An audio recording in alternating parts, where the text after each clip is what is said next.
होंगी भिंडी। इसके लिए जो आपको चीज़ें चाहिए वो आप नोट कर लें। आपने ले लेनी है भिंडी 500 ग्राम यानी हाफ के जी भिंडी। भिंडी को काटने से पहले आपने वॉश कर लेना है और इसको ड्राई कर लेना है। जब ये अच्छे से ड्राई हो जाएगी तो फिर उसके बाद आपने इसकी कटिंग करनी है, क्योंकि अगर भिंडी में पानी होगा तो आपकी भिंडी स्टिकी हो जाएगी। साथ में आपको चाहिए होंगे प्याज, 2 दरमियाने साइज के प्याज, इसको आपने यूं बारीक बारीक काट लेना है।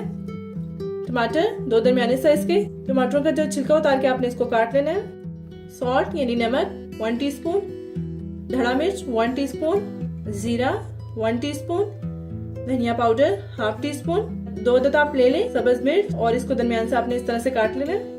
साथ में चाहिए होगा हमें 1 टमाटर और 1 प्याज, जो कि हम ऊपर से डालेंगे। अभी मैंने इसकी कटिंग नहीं की, कटिंग हम बाद में करेंगे। सबसे पहले आपने पैन में ऑयल डाल के इसको गर्म कर लेना है और साथ में ही आपने जीरा डाल देना है और सब्ज मिर्च। जैसे ही आप गरम ऑयल में जीरा डालते हैं तो उसमें खुशबू आने लगती है और जैसे ही खुशबू आ जाए आपको तो फिर इसके बाद आपने इसमें प्याज डाल देना है। प्याज डाल लेने के बाद आपने इसको गोल्डन ब्राउन कर लेना है, बहुत ज्यादा डार्क कलर नहीं कीजिएगा। प्याज गोल्डन हो चुका है, अब इसमें डाल देने हैं टमाटर और साथ में ही डाल देना है सॉल्ट यानी नमक, धड़ा मिर्च यानी 3 प्लेट और इसको इस वक्त तक भूनेंगे जब तक टमाटर का पानी नहीं खुश्क हो जाता और टमाटर इससे भून नहीं जाते यानी ऑयल सेपरेट नहीं हो जाता। ये देखिए टमाटर अच्छे से भून चुके हैं और ये ऑयल भी सेपरेट हो चुका है।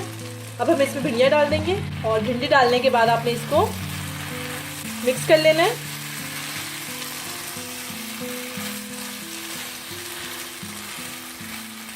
बहुत एहतियात के साथ आपने मिक्स करना है ताकि आपकी भिंडियाँ टूटे नहीं, तो ऐसे आपने मिक्स कर लेना है। मैं इलेक्ट्रिक चूल्हा यूज़ कर रही हूँ, तो शुरू से अब तक चूल्हे की हीट फुल थी। अब मैं हीट को मीडियम कर दूंगी और 5 से 10 मिनट तक भिंडियों को मैं भूनूंगी। भिंडी को मैंने मसाले के साथ 10 मिनट भून लिया। अब इसमें हम डालेंगे प्याज, जो कि मैंने आपको दिखाया था, 1 प्याज और 1 टमाटर, उसको मैंने काट लिया बारीक बारीक। अब इसमें डाल दूंगी, साथ में ही हम डाल देंगे टमाटर और ये धनिया पाउडर।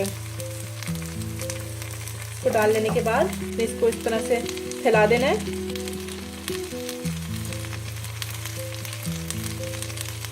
और अब चूल्हे की हीट बिल्कुल लो कर देनी है आपने।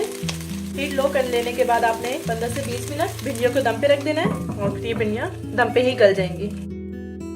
भिंडी को 10 से 15 मिनट हो चुके हैं दम पे और अब हम इसको मिक्स कर लेंगे ताकि सारे टमाटर प्याज आपस में मिक्स हो जाए। और भिंडी जो है वो बहुत अच्छे से पक गई है और ये देखें कोई भी भिंडी टूटी नहीं है। और अब हम भिंडी को सर्व कर लेंगे।